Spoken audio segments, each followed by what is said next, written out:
I have given you the relationship between acceleration response spectrum, velocity response spectrum, and displacement response spectrum. So for any zone, you can plot acceleration response spectrum. IS 1893, of course. We'll take the spectrum according to this, and accordingly we'll change it for this. Yeah, so it is for which zone? So zone you can assume. So for any zone, let us say zone 5, you know the value of Z?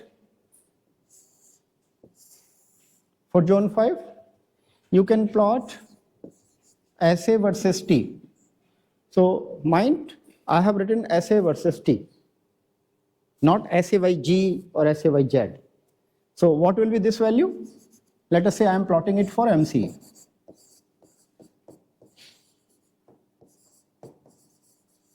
In zone 5, let us say. What will be this value? In zone 5? 0.54, very good. So this will be 0.54 G. Then this value, how much is that? You can calculate.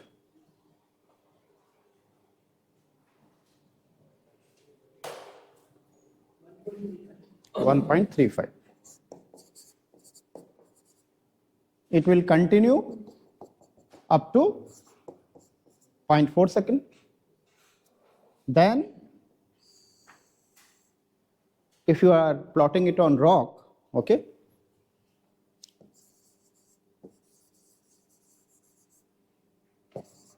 on rock site you are plotting, then this is proportional to 1 upon T.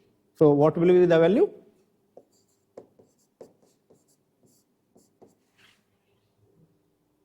Okay, and this will continue like this up to 4 seconds, and then beyond 4 seconds it will be constant.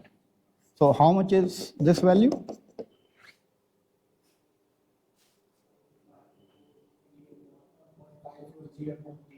Yeah, 0.54 divided by 4. So how much is that at 4 seconds? 0.135. Okay, so this is our acceleration response spectrum. You can plot SV versus T.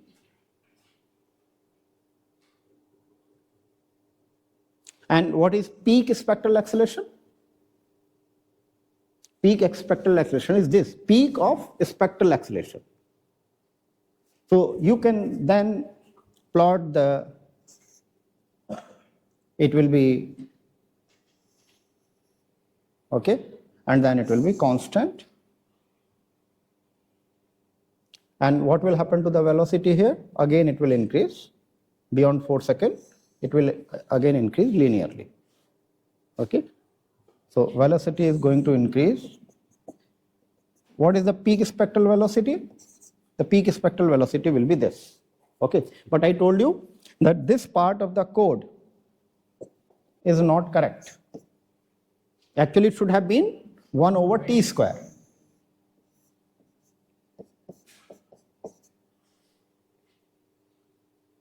So if you take that as 1 over T square, then this will be like this. So peak spectral velocity is actually this, which is defining the velocity controlled range.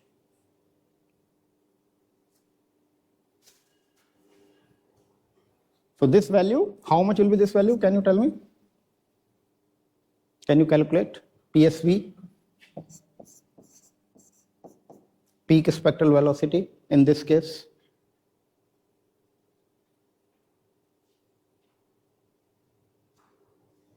You can calculate at 0.4 second or 4 second. Both will come out to be the same.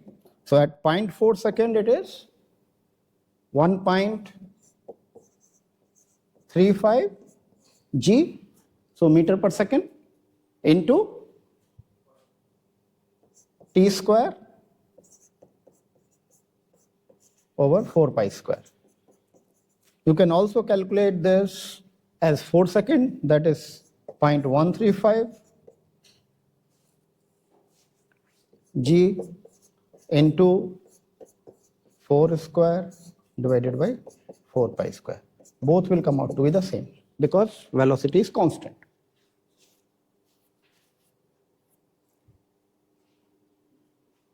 How much is this? Are both coming same?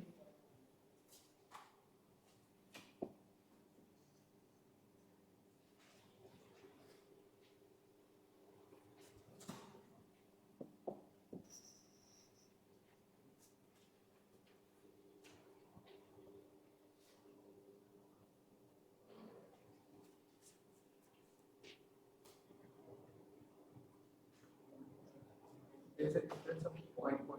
Hmm? There's a difference of 1 point. From 1 point it is coming 0.045. From another is 0.4. 0.4. So have you calculated this correctly? 0.54 divided by 4. So there is 1 0 missing here. Calculate 0.54 by 4 again. Yeah, it is okay. 135, no? 0.54, 0.135. And there it is 1.35. So 0.4 and 4 ratio is 10, so it should come out to be same. You are taking 0.4 square, no? It should come out to be same. It will be 13.5 into 0.4 by 4 will be, okay, so it will be 0.16. Okay, yes, not square, you are right. We are not calculating displacement, we are calculating velocity. You are right.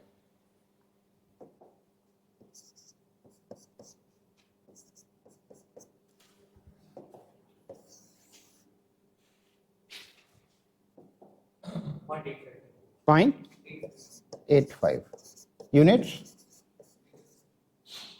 Okay, both will come out to be the same. So this is our peak spectral velocity. In the same manner, you can plot displacement response spectrum.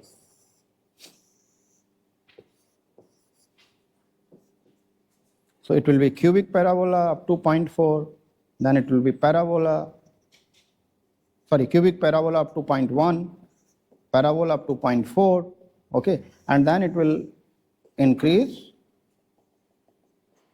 up to 4 seconds. What will happen after that?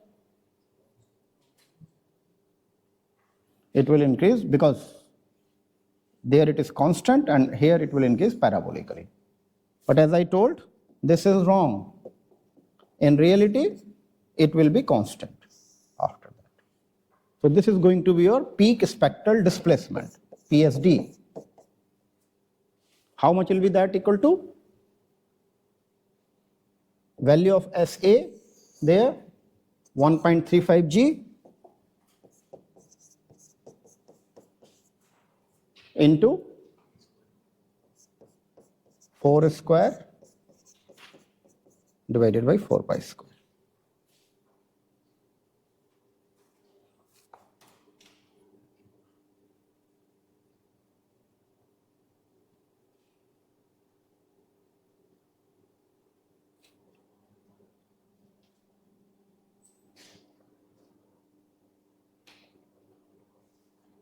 So how much you get?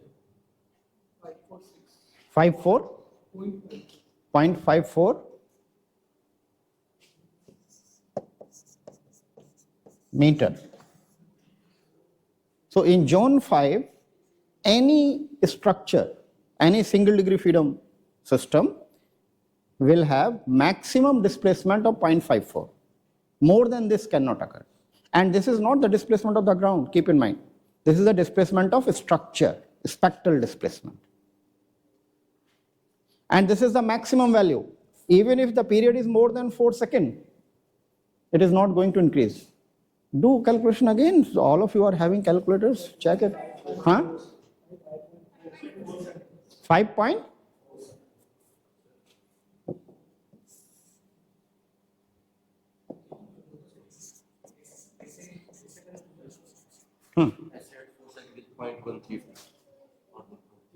Essay at? Ah, yes.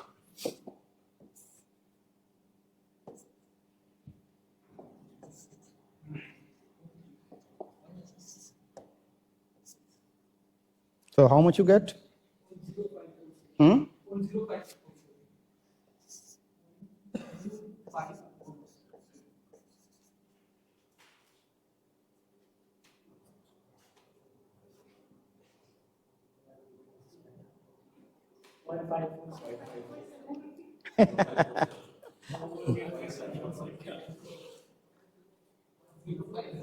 हाँ सही है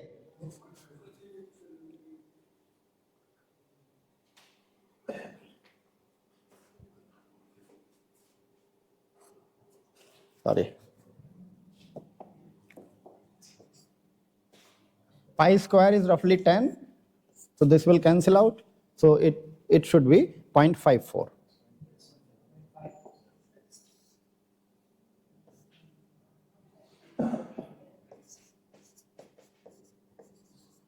Or 540 millimeter. That sounds reasonable. So the It should be SA max by omega square. yes, SA max is 1.35 and not SA max. This is this value of SD. So at 4 seconds, whatever is the value of SA, so SA at 4 seconds divided by omega square. If you take SA max, okay, so that is occurring at 4 seconds. So then you have, sorry, at 0.4 seconds. So you have to take period also 0.4 seconds and you will get this value. And you will see that although acceleration is maximum at 0.4 second, okay, the displacement is maximum at 4 seconds. So the shape of the two response spectra is different. So as two things you should notice from here, that as the displacement is increasing, sorry, as the period is increasing, the displacement continuously increases up to 4 seconds. Whereas acceleration first increases and then starts decreasing. So by increasing the period of the structure, you can reduce the force acting on the structure, but you can't reduce the displacement. The displacement will increase. And that is why in the code, there is a clause about scaling of base shear. Okay? But that scaling is not done for calculating displacement. You remember?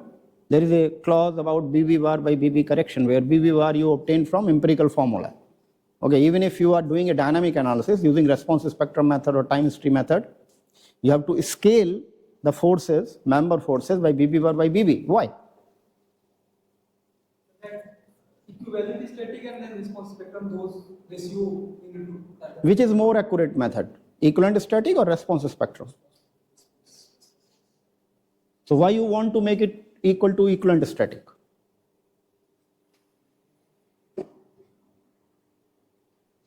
A more accurate method, you want to make equal to a less accurate method. Why? Why this?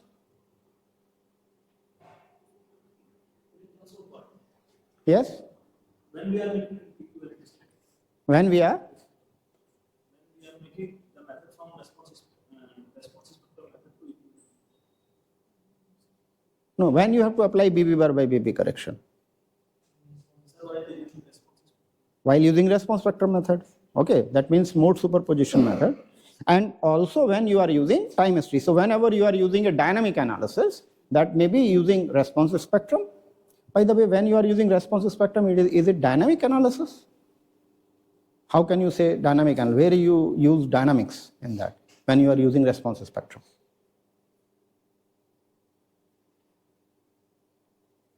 Should we call it dynamic method? It is dynamic method. Where we are using dynamics there? जोर से बोलो. While using the periods and mode shapes in different modes. Those are coming from the dynamics of the structure. So we are obtaining the mode shapes and the frequencies by considering the dynamic characteristics of the structure. So we are considering dynamic characteristics of the structure, that's why that is also dynamic method. So mode superposition using response spectrum is also dynamic method. Mode superposition using time history.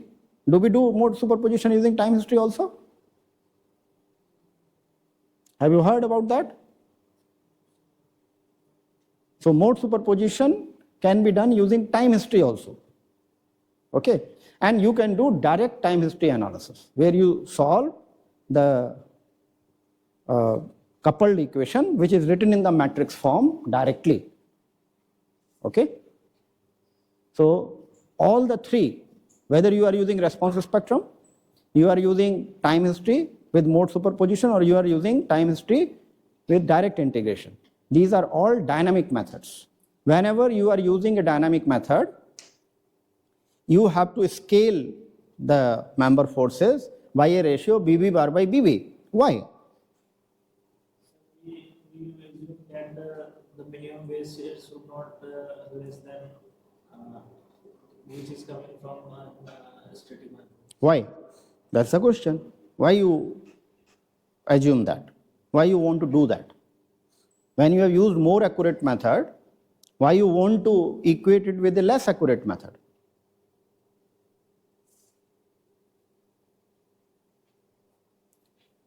For that, you have to understand that any model you make, we discussed this during finite element, how you are obtaining the periods by making a finite element model of your structure. So whatever model you make, that model is always approximate. Okay, and estimating period of a structure is not easy task. It will depend upon your model. Somebody makes a more flexible model, ignores some of the components, what will happen? Period will increase, and if the period is increasing, what will happen to the forces? Not maybe, it will decrease. I mean, yeah, depending on where it is, if it is more than 0.4 second, then it will decrease. So the period is increasing, the forces are reducing, your design is non-conservative. Okay, so the formulae given in the code are obtained experimentally. Which is true, experimental observation or numerical model? Why? Suppose for the any parameter, you have an experimentally measured value and one is numerically obtained. Which one is truth? Which one is true?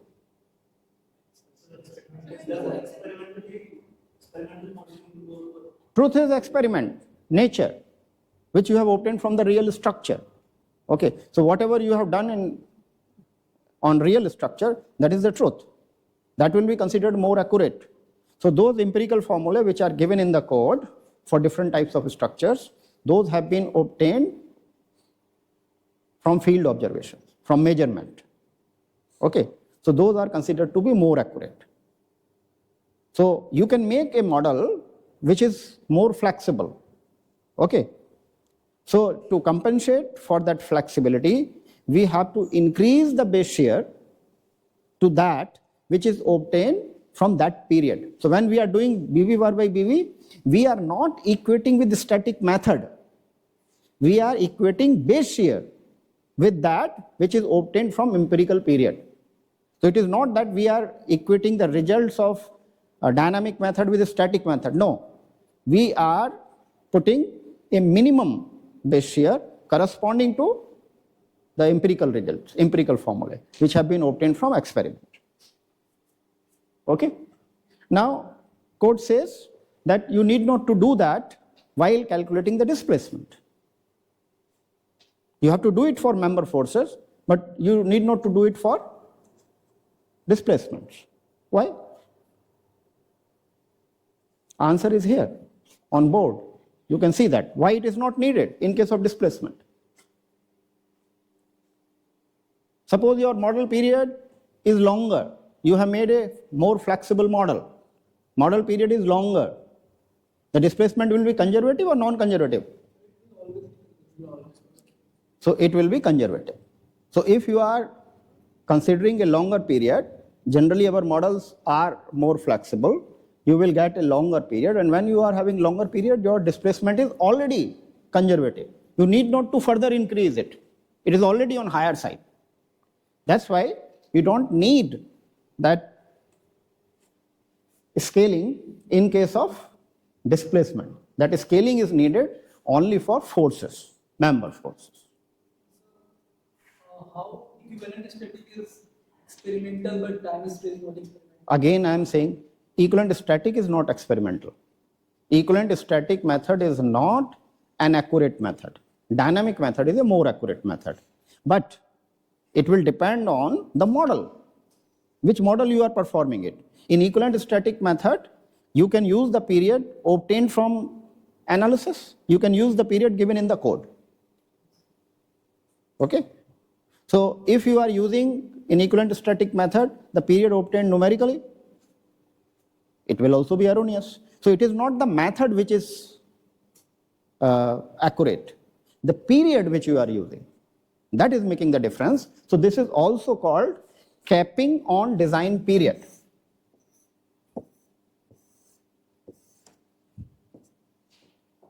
So this is called capping or ceiling on design period, or flooring. That means a lower bound. Upper bound is applied on the period and lower bound is applied on base shear.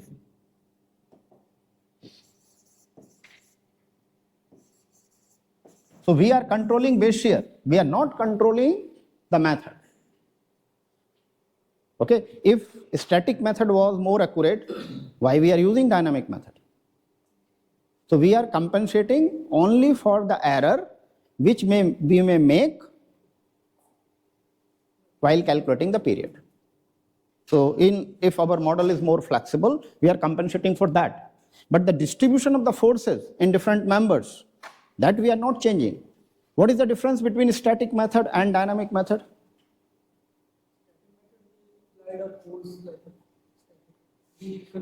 So do we consider dynamic properties in static method or not? What is period? Isn't it a dynamic property? We consider period. And are we considering the distribution of the forces along the height? From where we got that? That it will be parabolic. It is corresponding to the first mode shape. So actually, your equivalent static method is not really static. That is a misnomer. Okay. So equivalent static method is actually a single mode method.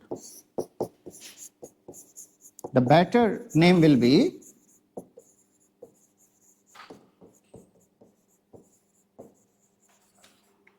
this is a single mode method.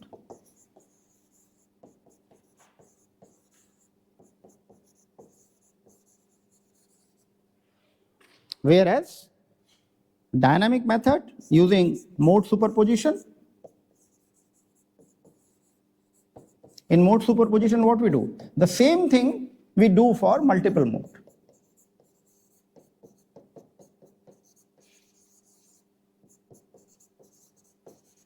So the difference is only in consideration of number of modes. That's it. In equivalent static method, we consider single mode, the so-called equivalent static. It's not really static because we are considering the dynamic characteristics here also. But we are considering dynamic characteristics of only one mode, fundamental mode, the simplest calculation. Okay? And in case of mode superposition or time history, we are considering at least those many modes which are giving us 90% mass participation. So we are considering multiple modes. If we consider all the modes, it will be accurate, but computational effort will be disproportional to the accuracy achieved. So that's why we avoid such calculation, consider only those many modes which give us reasonable results, and computational effort is reduced drastically.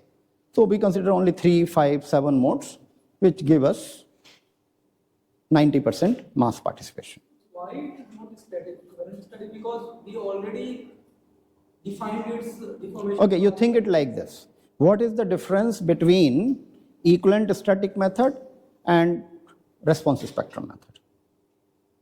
First of all, this nomenclature itself is wrong. I will explain. In equivalent static method, do you use response spectrum or not? So how can response spectrum method be different than a method which is also using response spectrum? So that is only historically, because historically, initially, people were designing structures for earthquake also statically for a horizontal load, which was considered as a fraction of vertical load. Because it started from there, that's why the name equivalent static is going on. But actually it is neither equivalent static nor it is opposite to response spectrum. Here also we are using response spectrum. In mode superposition method, using response spectrum, there also we are using same response spectrum is used, same method is used. Only difference is that in equivalent static method, there is single mode. In response spectrum method or mode superposition method, there are multiple modes. So correct nomenclature will be single mode method and multi-mode method. But historically, the single mode method we call static method. Actually, we changed the method, but we didn't change the name. Name. Name is continuing historically. So equivalent static method as it came in 1962 or before that, now it is very different from that. We are using response spectrum. Okay, response spectrum we are using is same. We are using the dynamic characteristics, mode shape. Okay. We may not explicitly calculate the period and mode shape using numerical model. For that, some empirical formulae are given. But still it is mode shape and period. Whatever way you obtain it using numerical solution or you obtain using empirical method. What you are using is the period in the fundamental mode and the mode shape in the fundamental mode. That's what we call equivalent static method. So this name, equivalent static, is a misnomer. And many such things happen because of the history. Okay, so is that clear? Now go to the second part of that question.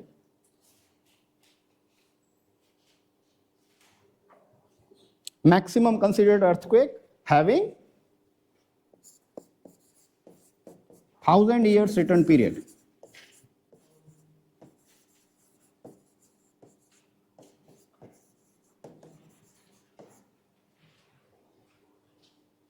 So you can calculate EPGA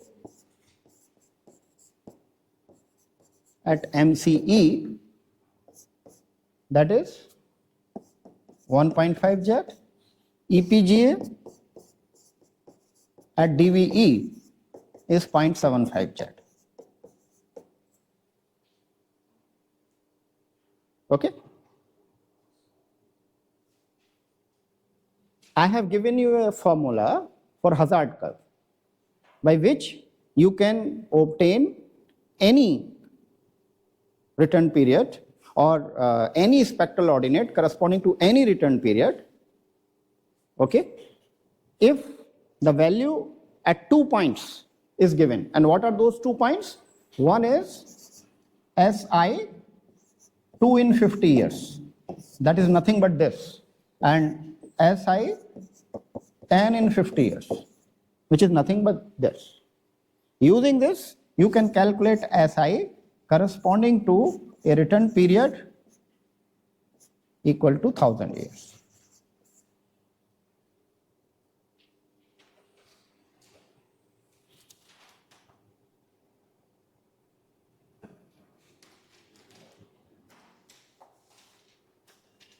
I have used symbol PR there, or I use some other symbol?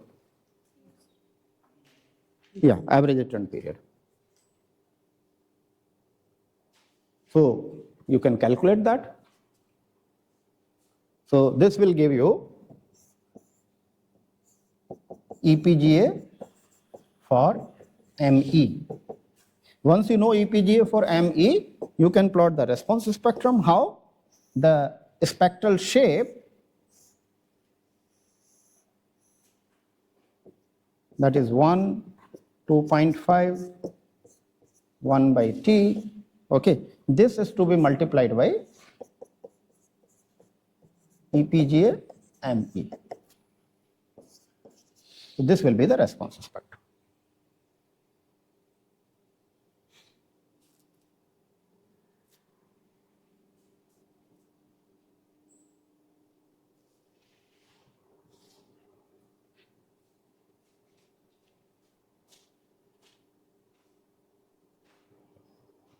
Clear? Yes. Anything else? Yes. So first you have to plot response spectrum on rock. Okay. Then you have to calculate FA and FV. FA and FV are based on VS30. What is VS30? The average shear wave velocity in top 30 meter. So you have to identify different layers in top 30 meter, only up to 30 meter, wherever that 30 meter from the top is coming. It may be in between a layer also. Then you calculate the shear wave velocity in each layer. So shear wave velocity either can be obtained from experiment directly. If it is given directly, you will use that shear wave velocity. If shear wave velocity is not given, SPT value may be given. That SPT value you can convert into VS using empirical formula. Different empirical formula are available. I have also given in that CD which I gave you, and one empirical formula is also given in the revised IS 1893.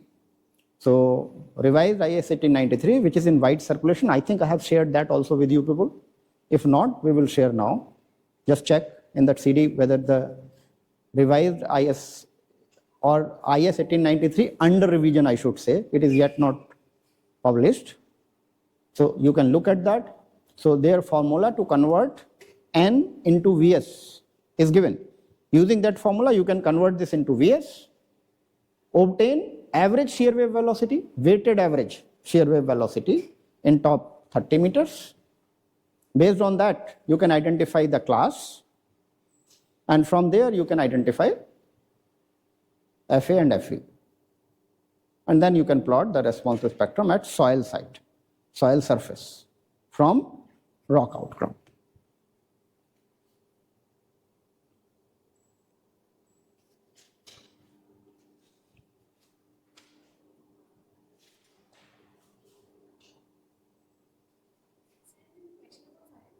Can we assume normal fault and do the problem, or do we need to like do it for all kinds of faults? For estimation of rupture and rupture area surface, can we assume normal? You can assume any, you can assume wherever it is not given and you need any data, it is your choice what you assume. Maybe different people may assume different. And sir, in question number 3, part 3. 3, part 3. Time What is that? history of velocity and displacement. That time history is of structure or of the ground? Time history is always in context of ground. Yeah, so when time history is written, nothing else is written, it means ground. Actually, the correct word is time history of ground motion. So in that case, do we have to first plot it on the tripartite, then we have to... No, tripartite for response spectrum. Tripartite is not for ground motion. So you will get acceleration time history, you will double integrate this, you will get displacement. How you can double integrate? You know several methods. We know time integral methods like Newmark, but... Not Newmark. I mean, you can use trapezoidal, okay, Simpson rule. So I'm not talking about response. I'm talking about just integration of the record. So acceleration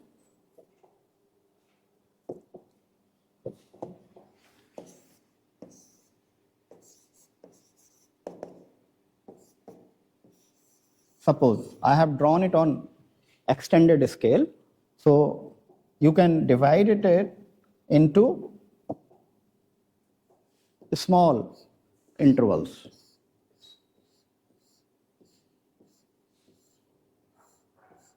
And you will calculate area under these strips using trapezoidal rule. Plot that with time, you will get velocity. Divide that, use the same thing on velocity also.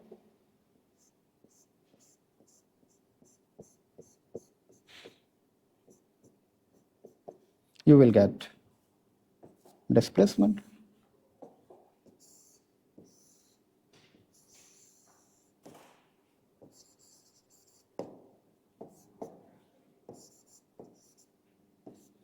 This will be displacement. It has nothing to do with the structure. The structure is still not there. So anything regarding structural response or anything related to structure is not needed. Okay, you have to simply integrate that time stay, which you have downloaded. You can do it easily in Excel. Although there are some software which integrate and do it directly, but I will like you to do it in Excel. It will be fun to do it in Excel yourself and see. First time you will be learning some practical use of trapezoidal method or Simpson rule. Okay, you have done in numerical method, but you do not know why you have learned. Now you will understand that it is a very useful tool.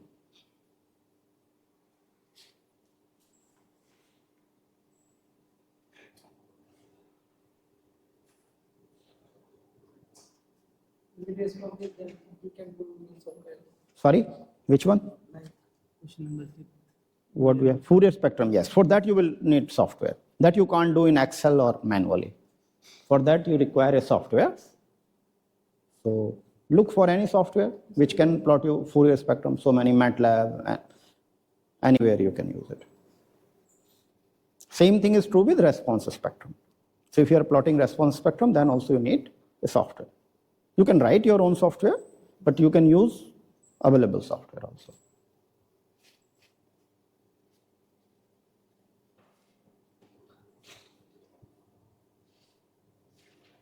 So can you explain the concept of third cycle and fifth cycle?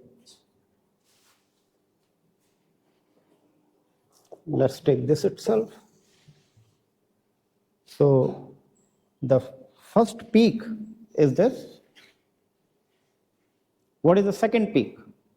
Second peak is this, which is the third peak. The third peak is this. The fourth peak is this, and fifth peak is this. So you will just take the peak value and arrange them, just read the peak values. Okay. Few taller peaks which you can visually see. And then arrange those in descending order and read first value, third value, fifth value. What is the significance of this? Physical significance of this? Fifth peak or third peak, what is the physical significance? That accelerations of this much magnitude or higher, at least 3 times, are being applied on the structure. If there is only, we are considering only one peak, okay, there may be an earthquake where one peak is very large, but then other peaks are smaller. In compared to that, there can be an earthquake where the first peak is not that large. It's slightly less than that, but there are several such peaks, which will cause more damage. Second one, okay, although it is not having same value of PGA. It depends on many things. But if you are deciding based on peak value alone, then naturally, so people started from the, nowadays they don't use. You won't hear about this third peak and fifth peak, okay. But when they were not using response spectrum, okay, then how to decide? Now you can decide with response spectrum. And now we understand even response spectrum is also not adequate. You, with same response spectrum, you can get different performances. So you select a number of ground motions with the same response spectrum. The response, especially in case of an inelastic structure, is not going to be the same.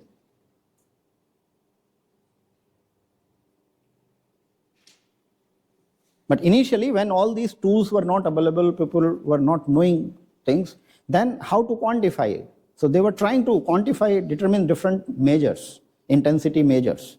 So one intensity measure was that let us take PGA. But when they analyzed for different time histories having same PGA, response was different. Then what should we do? Let's consider third highest or the fifth highest. And then they tried to do that. It was closer, but again not same. Then they talked about frequency content and response spectrum and things like that.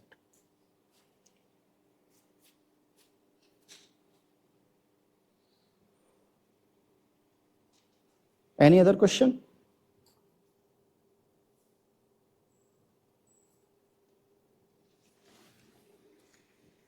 Okay, so still 10 minutes are there. I will just give you some initiation about material.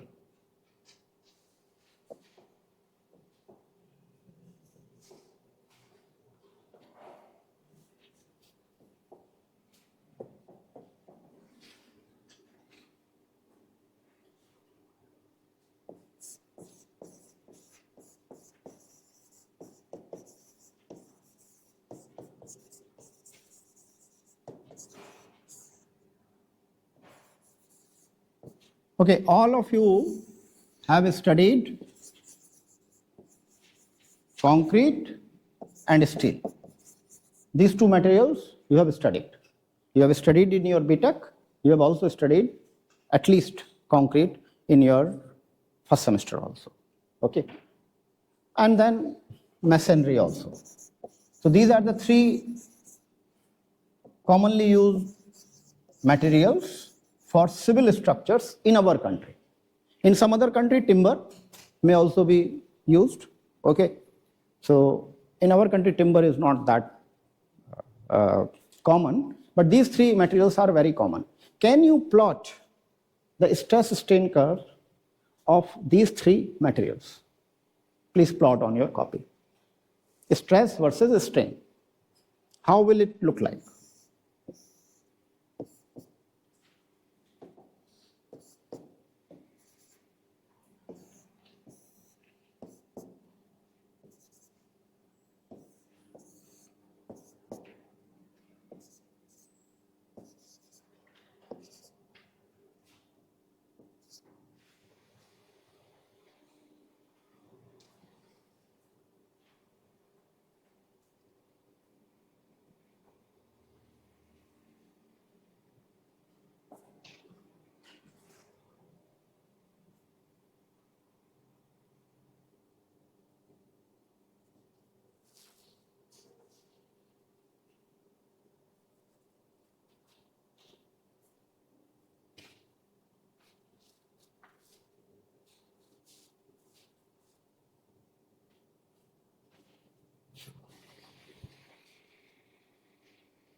For designing any structure, first thing you need to know is its material property, or what we call constitutive law.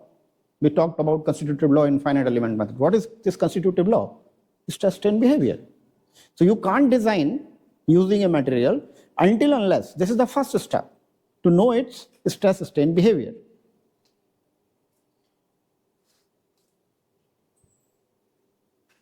So please plot the stress strain behavior. What is the fourth one? Okay.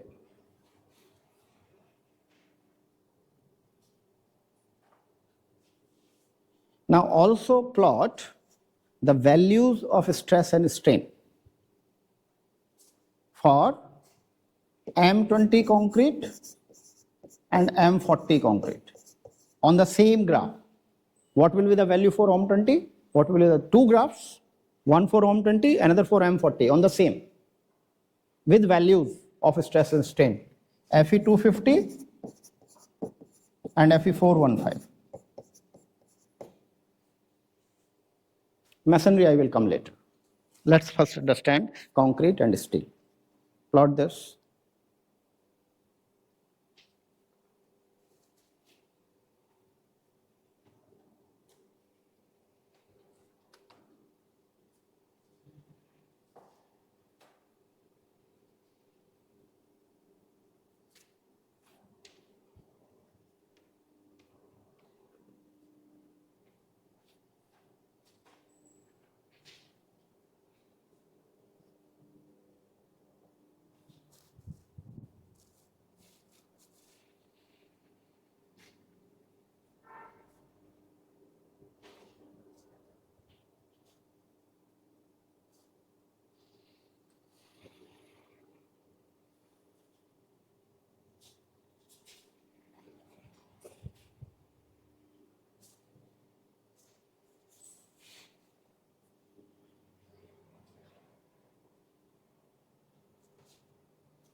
Plot the value of, write down the value of stress and strain at salient points.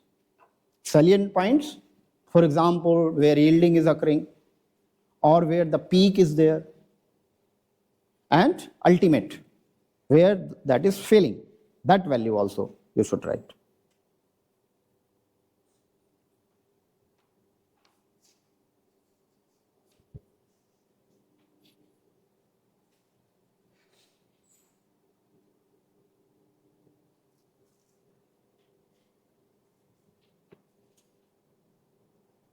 Then you will get the sense of proportionality. Somebody has drawn yield plate to this much, somebody has drawn yield plate to that much. So when you will plot give the relative value, then you will get the idea. Somewhere the curve is stopping just here, in another case it is going, so where will it stop? You have to give the corresponding value of a strain. So ultimate strain, the maximum strain which concrete can take or steel can take, that will decide where that curve is going to stop. Whether 250 and 415 curve will stop at the same strain or those are going to stop at different strain. If at different strain, what is that strain? Similarly, is the initial slope of Fe250 and 415 same or different? Initial slope of M20 concrete and M40 concrete is same or different?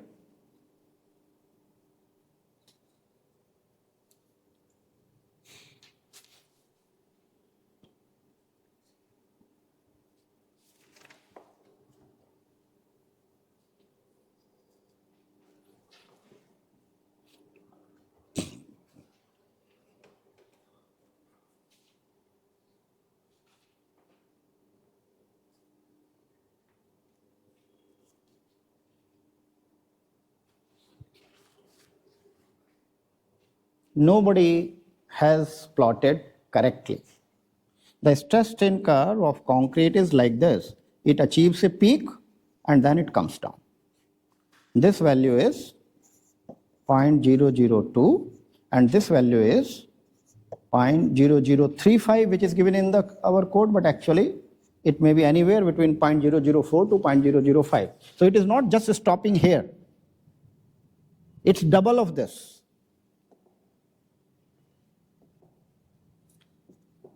Now, for M40 concrete,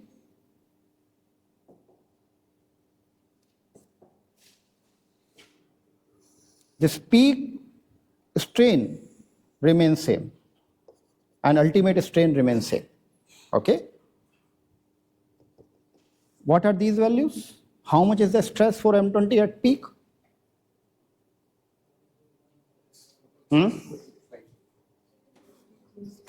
Point? 26.5. How did you calculate? Hmm? It will be FCK plus 1.65 sigma. FCK plus 1.64 sigma. Huh?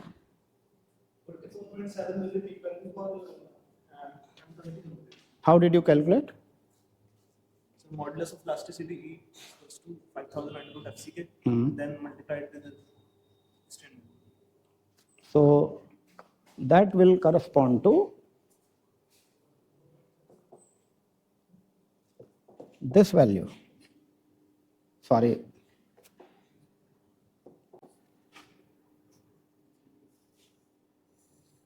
You are calculating this value, which is on this straight line. But is this same?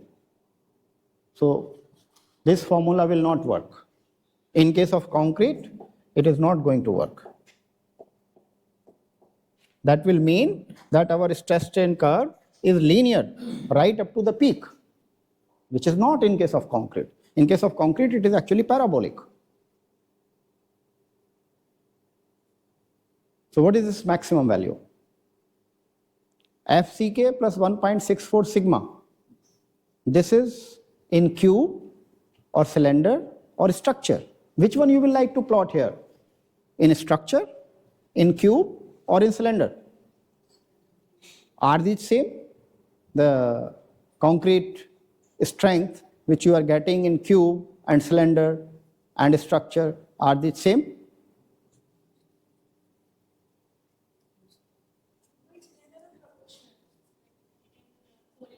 Structure, can it be disproportionate? The structure will also be proportionate. Proportion will change. We know you have used, you have already used. For this, okay, we will continue when we meet tomorrow.